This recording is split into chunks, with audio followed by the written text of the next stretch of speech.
Alright, I'm here to make a short video about two laws that are currently being discussed in Congress right now. SOPA, the Stop Online Piracy Act, and PIPA, the Protect IP Act.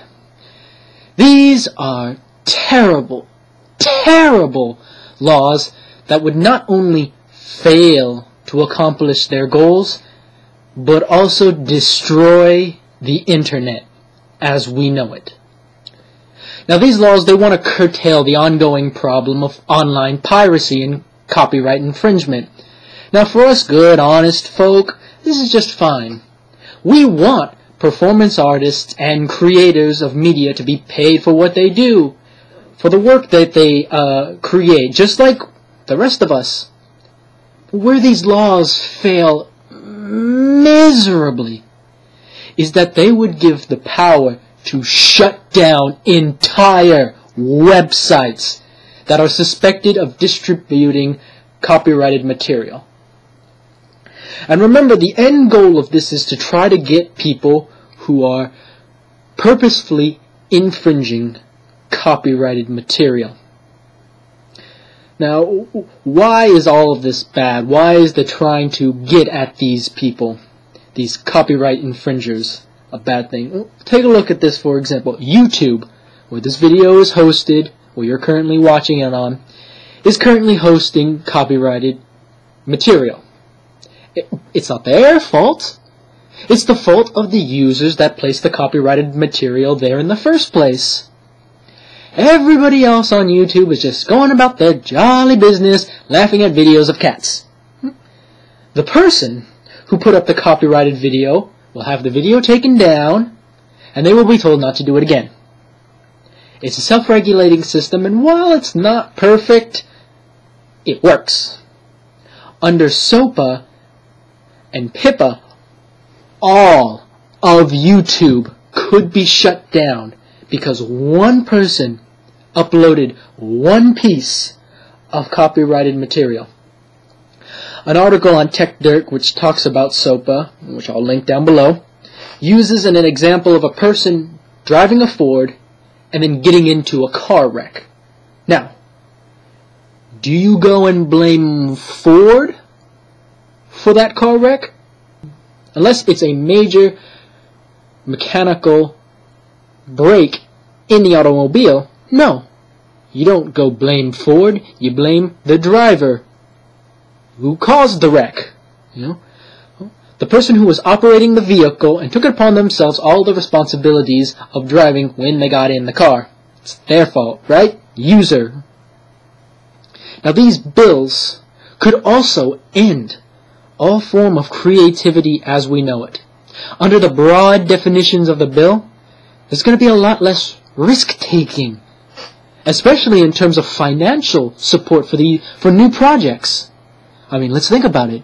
Nobody is going to lend their money for a project that could potentially land them in jail. Okay? And remember, again, this is all to try to get at hackers and people who purposely upload copyright infringement.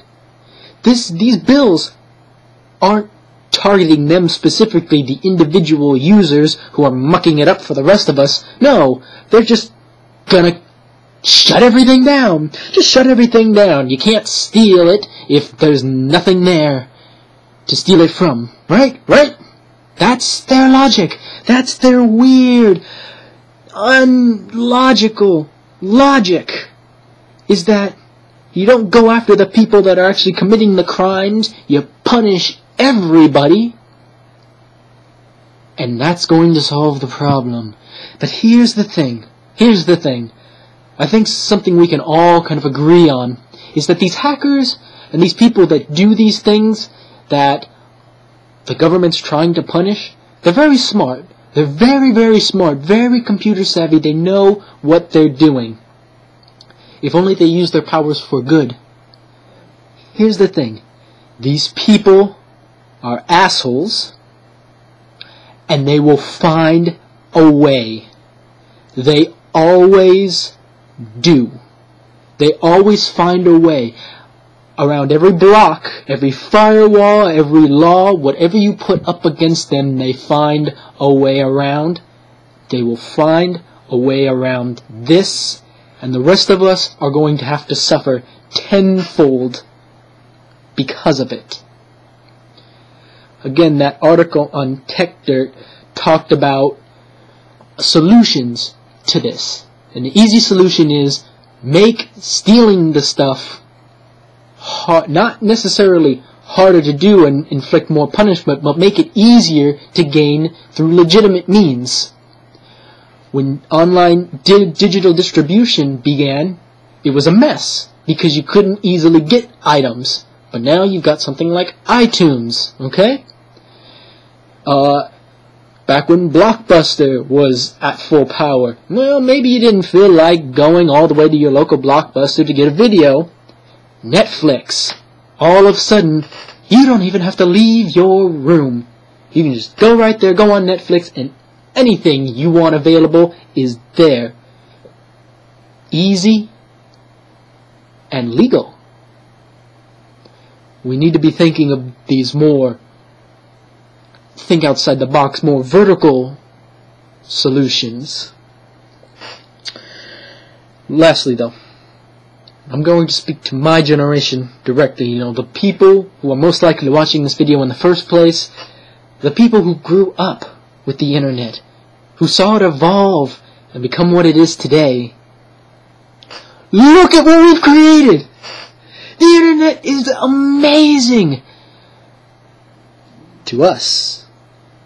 To the people who are voting on this bill, it's strange. It's foreign.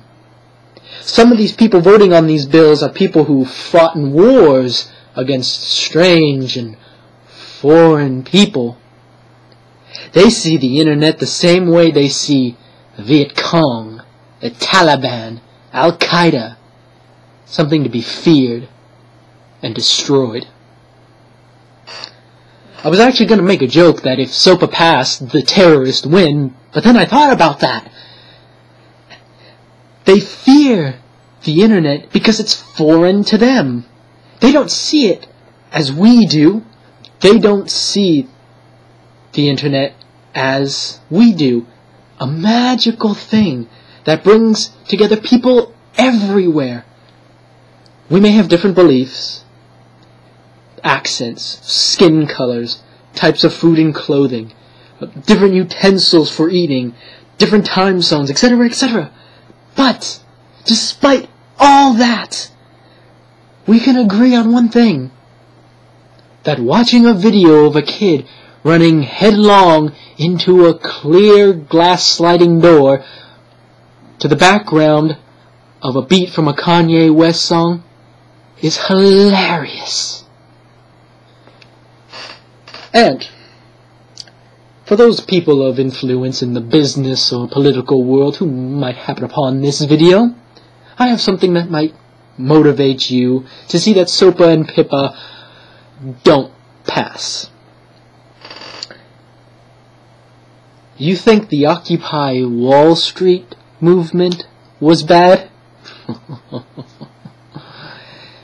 Just wait and try to pass bills restricting the internet.